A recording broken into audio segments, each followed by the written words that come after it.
Topic number 2. Speaking of PlayStation 4, have you guys heard there's a PlayStation 4 Pro? I wish I hadn't.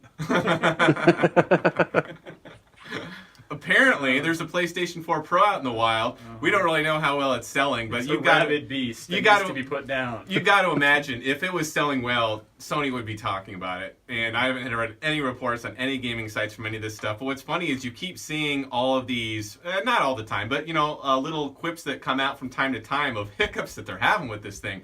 I mean, it doesn't really do, at least, I mean, it might be capable of it, but it tends how graphically impressive the game is. Doesn't usually run native 4K games for everything that's out there right now. The system can't handle it. It might upscale them to 4 games. It's not that it couldn't make a game in 4K, but it would have to, have less of a poly count and less graphic options. But the fact that this is such an iterative jump, it's not the PS5, it's the PS4 a little bit better. Oh, so like 4K? Kinda. Kinda. Yeah. This just seems like such a weird step because when it comes to PC gaming versus console gaming, I think that the big crux of console gaming is, that the game you buy is going to play in it for sure without any settings or hiccups or, graphical settings or whatever. For a fact it's going to work. And the fact that you're getting technology that's only going to take an iterative jump about every, on average, 6 to 7 years. I know it was longer with the last one because of the recession, but about every 6 to 7 years. And then they're going over that 6 to 7 year on average time span, developers are going to get better about maximizing every single piece of that hardware they can at it. So you're seeing a lot more out of the same hardware that might even be 6 or 7 years old. Take Uncharted 1, Uncharted 3, and look at that difference. Mm-hmm. It's crazy. Yeah. Take Super Mario Brothers 1 to Super Mario Brothers 3. You'd think that they're on different consoles almost. But you have that stability. It's going to work all the time. If you want the iterative stuff and the newest stuff every year, then you usually go into the PC gaming aspect and you trade maybe, I don't know what you want to call about it, convenience of compatibility with the best looking graphics that will usually blow the console away because they're so new and fresh, which tends to be more expensive. The fact that they even decided to do this, I'm still having trouble wrapping my head around it. I don't get it. From a business decision? Yeah, from Sony's business decision. I don't understand why they would have done this. I mean, were you guys tempted, I want your opinions, but really quick answer this question. Were you guys tempted at all to at some point get a PS4 Pro? No. I mean, the just the PS4 itself that I ended up getting, it has all that I need. There's no reason that going up like a half scale just... It seems almost like a waste. Even when I watch stuff side by side, they're like, see the differences? The shadows are a little bit more... I don't fucking care. I don't get it. But that's also kind of like a tricky issue because you make it too good. Then what do you do with all? Because again, the release on the PS4 Pro is relatively recent compared to the release of the PS4. Yeah, that's what I mean. Yeah. It's not really a PlayStation 5. Yeah, but that's just it. But if you make the PlayStation 5, then you just have completely killed your PS4 line. Right. So that means how do we, I guess, make this pseudo jump from a business standpoint so we can get more console units out without at the same time discouraging all the PS4 owners in the units that are already out there by kind of saying, well, we just got shortchanged. Right. So, yeah, I don't know. What's your thoughts, Matthew? To me, their shortfall is the fact that they sold 50 million regular PS4s in the fourth quarter last year. No, that's lifetime. That's lifetime. No, they sold some ridiculous amount in the fourth quarter. It's 50 million is total lifetime that's in all the NPD data. No system, the highest selling system of all time was the PlayStation 2, and that was 150 million lifetime. But I know what you're talking, because we talked about that on the show. But whatever it was, it was at least like 20 million. I mean, it was some ungodly number in the fourth quarter last year, directly competing with their Pro, and also keeping them in the fight against Xbox and Xbox Plus or S or what is it? The new one is Xbox what is their One version S, of it? which just upscales to 4K, but it doesn't really add any graphical power, as I understand. Right? It'll stream 4K video. It'll play 4K Blu-rays, which you think that Sony, the licensee of Blu-ray, would have put into their own fucking console. And so 4K Sony device, you guys make 4K Blu-ray, right? Is it in the PS4 Pro? No, it's not. Oh, really? But it's in the Xbox One, your competitor. Explain this to me. This makes no fucking sense. Keeping costs down. No, but that's the thing, though, is you got to think about what the value prop is here. If I can buy a PS4 that's going to play every single game I can buy for $150 less than the entry level Pro, it seems like a fool's bet. I mean, why should I go with that more powerful one when I can get the PS4? I know, I agree. And play all those games I want to play. Because, I mean, I guess there's a bunch of things that have come out where the PS4 Pro is even having hiccups trying to make this secondary level that developers, if they want to optimize for the PS4 Pro.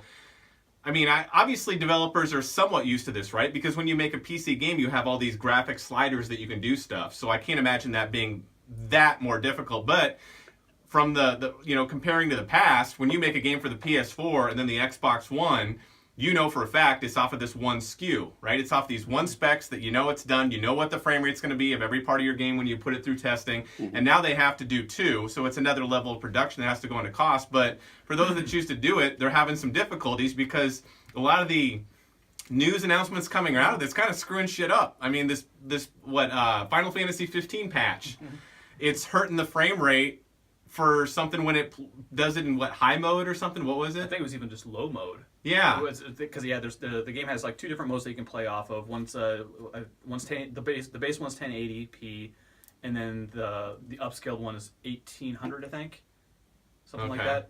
And so but the thing is, like on the lower end, on the 1080p, I believe you're able to run the thing at 30 frame rates per second.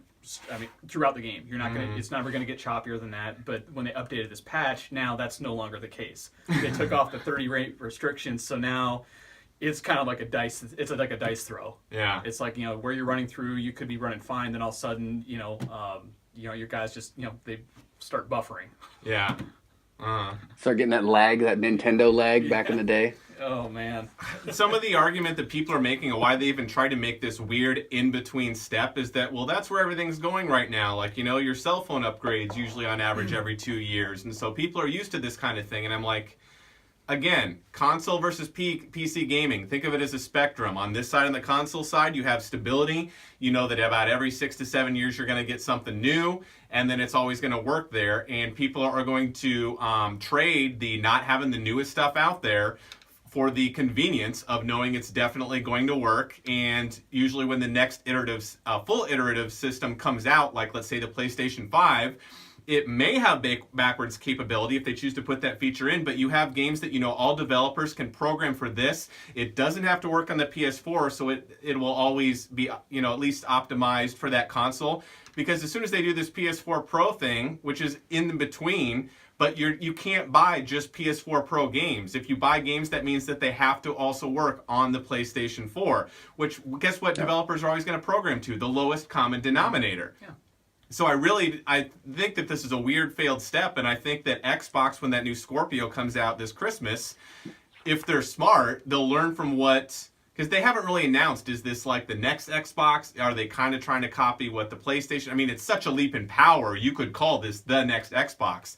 But if they're all going to say that every game that you get on the Scorpio will definitely also work on the Xbox One, now we have a problem because you're in the same fucking situation. They have to downplay to the lowest common denominator. I'm fine with backwards compatibility, but when you try to pull this iterative shit where you're like, and it also work all the way back there, well, then it's never going to look as good as a game that was made for this being the baseline.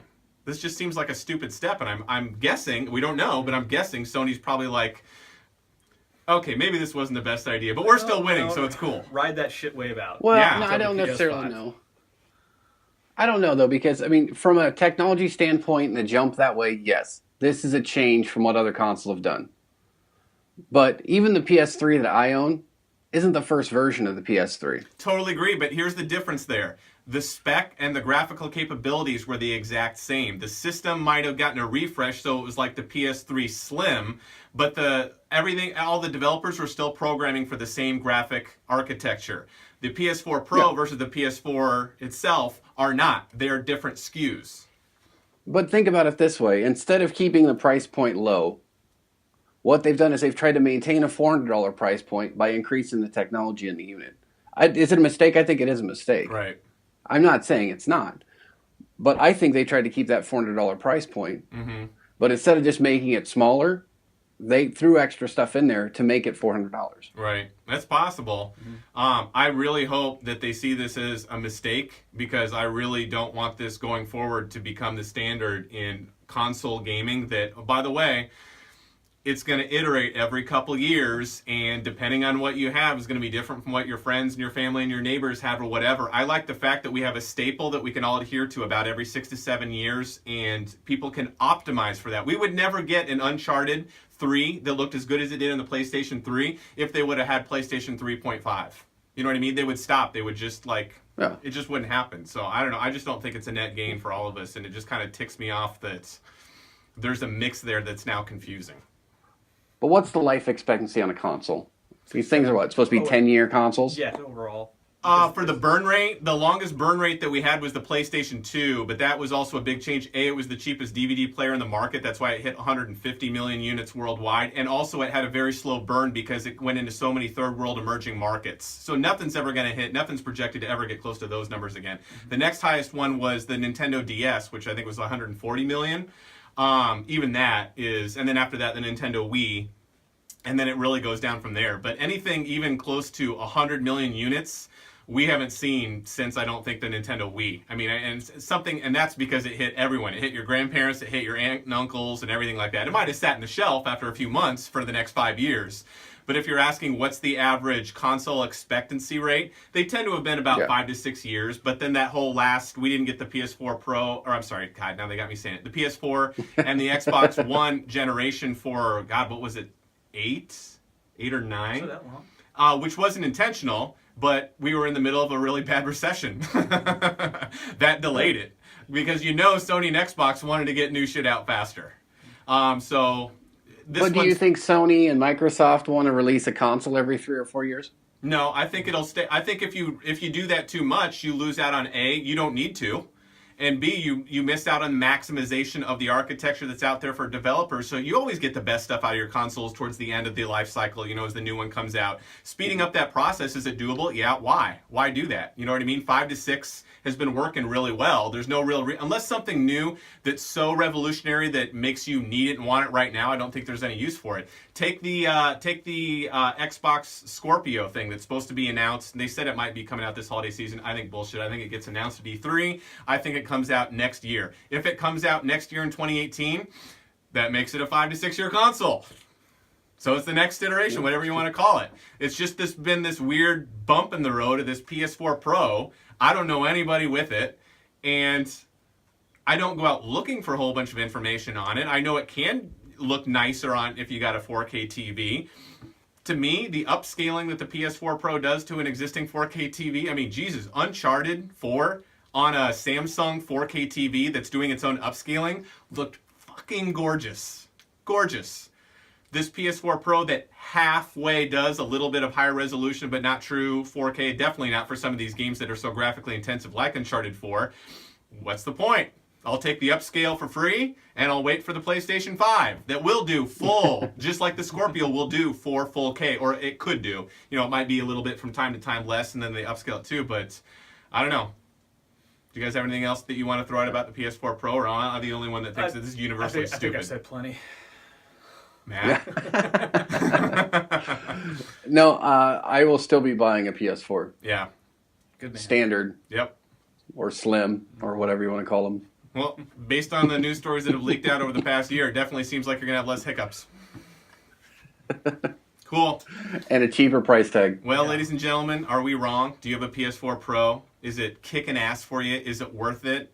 Should everybody be either switching out their PS4 for a PS4 Pro, or if they don't have one, definitely jumping on the 4 Pro train? Or do you think with Scorpio coming out either this holiday or next year, that Sony's definitely going to be working on the official PlayStation 5 or whatever they call it, which I think is going to happen, which I think makes the PS4 even more stupid right now. So, you know my opinion. Tell me I'm wrong. Come at me. That's what we want. Troll magnets. Yeah. Please don't. No, Yeah. Okay. Invite this, yes. Sustains me. Cartman, yes, I love your tears.